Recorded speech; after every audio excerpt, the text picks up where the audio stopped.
নমস্কার। আজকে আপনারা জানেন যে আমাদের ত্রিপুরা বিধানসভায় আজকে বাজেটের 2026-এর যে বাজেট আজকে মাননীয় অর্থমন্ত্রী পেশ করেছেন বিধানসভায়, এবং আমি এত সুন্দর একটা বাজেট উনি পেশ করেছেন, এর জন্য ওনাকে আমি ধন্যবাদ দেব। এবং এখানে দেখা গেছে এবারের বাজেটে যে 2025-26 অর্থবৎসরের যে বাজেট ছিল, আপনারা সবাই জানেন অলরেডি 32,423.44 কোটি টাকা, এবং 2026-27 যে এইবারের যে অর্থবৎসর সেখানে দেখা গেছে এটা 34,212.31 কোটি টাকা, যা 2025-26 যদি অর্থবছর আমরা দেখি সেই তুলনায় 5.52% কিন্তু বৃদ্ধি পেয়েছে।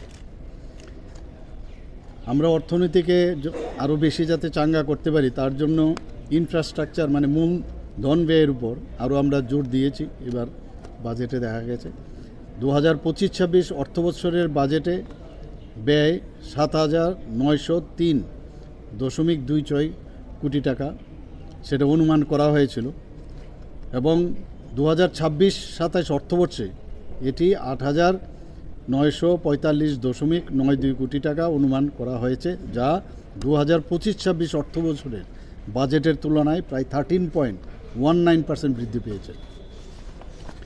আজকে আপনারা দেখেছেন যে সাপ্লিমেন্টারি গ্রান্ট, যেটা আরই আমরা বলি, সেটা 2025-26 অর্থবৎসরের জন্য আরও এখানে 4,676.81 কোটি টাকা প্লেস করা হয়েছে, এবং 2026-27 অর্থবর্ষে রাজ্য সরকার টিটিএডিসিকে মোট 918.82 কোটি টাকা দেবে, যা 2025-26 অর্থবৎসরের বিইতে 860.28 কোটি টাকা ছিল, এবং এটা যে ছিল সেটা কিন্তু এটি আরআইডিএফ এবং সাস্কির যে অধীনে মূলধনী অবকাঠামোর যেটা দেওয়া হয় তার থেকে সেই প্রদত্ত যে বরাদ্দ তার থেকে বাইরে। এতে দেখা গেছে যে টিটিএডিসিকে প্রায় 6.34% আমরা কিন্তু বেশি দিয়েছি। এখানে 2025-26 অর্থবর্ষে 7,148.85 কোটি টাকা বরাদ্দ করা হয়েছিল টিটিএডিসিকে।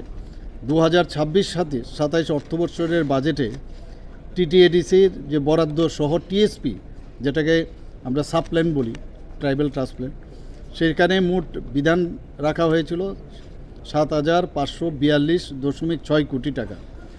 তাতে করে দেখা যায় 5.50% বৃদ্ধি পেয়েছে।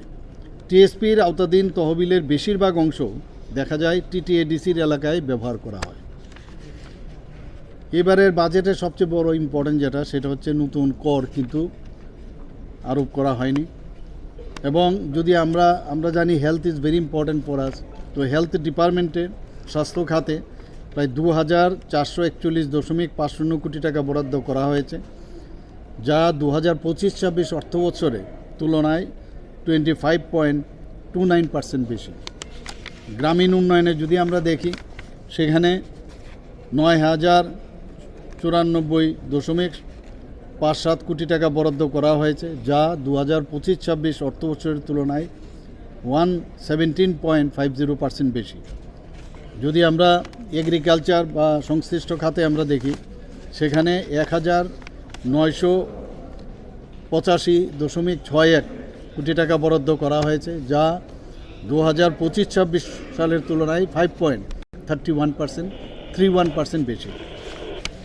Education is also very important for us, so সেখানে শিক্ষা খাতে 6,439.56 কোটি টাকা বরাদ্দ করা হয়েছে, যা 2025-26 সালের তুলনায় 4.43% বেশি। ধলাই, তেলিয়ামোড়া, খোয়াই ও বিশ্রামগঞ্জে ট্রমা কেয়ার সেন্টার, জেলা ও মহকুমা হাসপাতালে maternal and child health wing MCH যেটা, এরকম অনেক জায়গায় সেখানে এবার দেখা গেছে সেই ধরনের এবারের বাজেটে সেখানে উন্নতি করার লক্ষ্যে সেখানে রাখা হয়েছে। গোমতী জেলার কালাজুরিতে একটা নতুন পিএসসি স্থাপন করা হবে এবং 20টি পিএসসি এবং 9টি সিএসসি যে স্বাস্থ্য পরিষেবা সেখানে উন্নয়ন করা হবে। রানীর বাজার ও পেচারতল পিএসসিতে কমিউনিটি হেলথ সেন্টারে উন্নতি করার এবার বাজেটে রাখা হয়েছে। এজিএমসি এবং জিবিপি হাসপাতালে একটি comprehensive day care haemophilia and thalassaemia management centre এবং ঊনকোটি জেলা হাসপাতালে ক্যান্সার ডায়াগনস্টিক ও ম্যানেজমেন্ট সেন্টার স্থাপন করা হবে। গোমতী জেলায় আয়ুর্বেদিক মেডিকেল কলেজ এবং আগরতলায় নেতাজি সুভাষ স্টেট হোমিওপ্যাথি হসপিটালে হোমিওপ্যাথিক মেডিকেল কলেজ, যার প্রায় 60 আসন থাকবে প্রতিটি জায়গায়, সেটাও আগামী শিক্ষাবর্ষ থেকে শুরু হচ্ছে। Tripura university of health science প্রতিষ্ঠা করা হবে। Agartala cyber security operation centre সেটাও স্থাপন করা হবে। আগরতলা এআইসিটি প্রকল্পের মাধ্যমে অত্যাধুনিক আইটি পার্ক গড়ে তোলা হবে। মুখ্যমন্ত্রী আন্তর্জাতিক কর্মসংস্থান প্রকল্প সেটাও চালু করা হবে। এবারের বাজেটে আমরা শুনতে পেলাম মাননীয় আমাদের অর্থমন্ত্রী সেটাও বলেছেন, যার মাধ্যমে নার্সিং, আইটিআই, ডিপ্লোমা ও স্নাতক শিক্ষার্থীদের যাতে বিদেশে যাওয়ার কর্মসংস্থানের সুযোগ হয় সেই ব্যবস্থা রাখবেন। রামকৃষ্ণ মিশনের সহযোগিতা আগরতলা একটা ফরেন ল্যাঙ্গুয়েজ স্কুল স্থাপন করা হবে। এ বিষয়ে আমি আগেও কথা বলেছিলাম, কিন্তু এবার বাজেটে সেটা আমরা দেখতে পেলাম। তাছাড়া আপনারা সবাই জানেন যে অলরেডি ডিএ ঘোষণা হয়েছে। ডিএর জন্য সবাই বসে থাকে, তো সেই ডিএ আমরা 5% আরও বাড়ালাম। তো আগে আমাদের যে ডিএ ছিল তার থেকে আরও 3%। আপনারা জানেন যখন আমি মুখ্যমন্ত্রী হয়েছি একটা জায়গায় এরকম আপনারাই লিখেছিলেন কোনো জায়গায় যে 19 মাসে 19% আমি দিয়েছি। তো এবার ধীরে ধীরে কিন্তু আমরা 36%-এর সাথে যদি আমরা এবার 5% যোগ করি তাহলে বুঝতেই পারছেন যে আমাদের ডিএ এবং যে পেনশনারদের জন্য যে ডিআর দেওয়া হয় সব মিলিয়ে একটা ভালো একটা অ্যামাউন্ট কিন্তু আমরা দিচ্ছি। তো আজকের এই বাজেটে আমি মাননীয় আমাদের মিনিস্টার আছেন প্রণজিৎ সিংহ রায়, ফিনান্স মিনিস্টার, ওনাকে আমি অনেক অনেক ধন্যবাদ দিতে চাই। বর্তমান যে বাজেট আজকে পেশ হয়েছে আগামী অর্থবর্ষে রাজ্যের পর্যটন শিল্পকে আরও বেশি উন্নত করার ক্ষেত্রে এবং পর্যটকদেরকে আকর্ষিত করার ক্ষেত্রে কি বিশেষ? না, পর্যটন শিল্প তো আমাদের একটু আমি বলছি আমাদের, কারণ বাইরের থেকে মানুষ ত্রিপুরাকে, এবং মাননীয় প্রধানমন্ত্রীজিও বারবার বলছেন যে নর্থ ইস্টে কিন্তু পর্যটনকে সামনে রেখে আমাদের যে জিডিপি বা জিএসডিপি এটা কিন্তু অনেকটা বাড়বে এবং ফুটফলও কিন্তু এখানে বাড়ছে। আমাদের এখানে যেমন আপনার ইকো ট্যুরিজম আছে এখানে, আমাদের এখানে রিলিজিয়াস ট্যুরিজম আছে, আমাদের এখানে বিভিন্ন যেসব রাজাদের আমলের যে বিশিষ্ট যেসব জিনিসগুলো আছে এখানে সেইগুলোকে দেখার জন্য মানুষ আসে বাইরের থেকে। আপনারা ঊনকোটি দেখেছেন, তো ঊনকোটিকে রেখে কিন্তু ওয়ার্ল্ড হেরিটেজে রেজিস্ট্রি করা আছে। তো এই ধরনের যে স্কাল্পচার যে বিষয় ত্রিপুরাতে কিন্তু অনেক জায়গায় এগুলো কিন্তু বিদ্যমান, বহু বছর ধরে এখানে আছে। তো এগুলো নিয়ে আমরা কিন্তু বাজেটের মধ্যে অলরেডি উল্লেখ করা আছে যে বাজেটে যাতে বিভিন্ন জায়গায় যারা বাইরের থেকে আসবে তারা এসে যেন তাদের প্রপার তারা থাকার ব্যবস্থা এবং খাওয়ার ব্যবস্থা এভরিথিং যেন অন্যান্য প্রদেশের যে মেইন ল্যান্ডের সাথে কম্পারেটিভলি বেটার হয় বা ওদের মতো এক পার হয়, সেই ব্যবস্থা কিন্তু এবার বাজেটে রাখা হয়েছে এবং ফুটফলও কিন্তু অনেক বেশি বেড়েছে এবার। না, শিল্পের বিষয় এখানে উনি অলরেডি বলেছেন, নিশ্চয়ই আপনারা মাননীয় আমাদের ফিনান্স মিনিস্টার অলরেডি আপনাদের বলেছেন এবং বিস্তরভাবে আলোচনা রেখেছেন এখানে।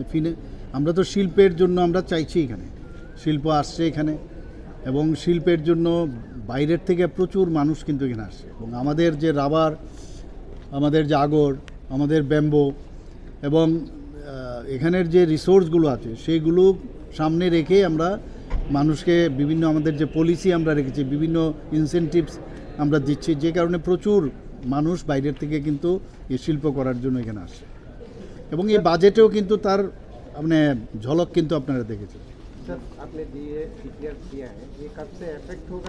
तो बोल दिया मैंने 1 अप्रैल से होगा ना।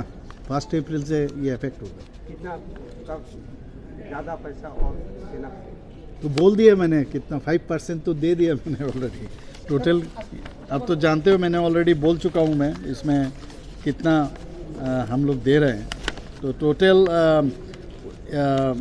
1 अप्रैल 2026 থেকে এটা ये स्टार्ट होगा ये, और इससे 1,02,563 रेगुलर जो हमारा कर्मचारी है इनको फ़ायदा होगा, और पेंशनर जो है 81,019 पेंशनर्स को फ़ायदा होगा, और फैमिली पेंशनर्स इन लोगों को फ़ायदा होगा। इसके बाद इनको अगर छोड़ोगे फिर जो ऑलरेडी अनियमित कर्मचारी है और इनको भी ये फ़ायदा होगा, और इससे व्यय होगा टोटल 500 करोड़।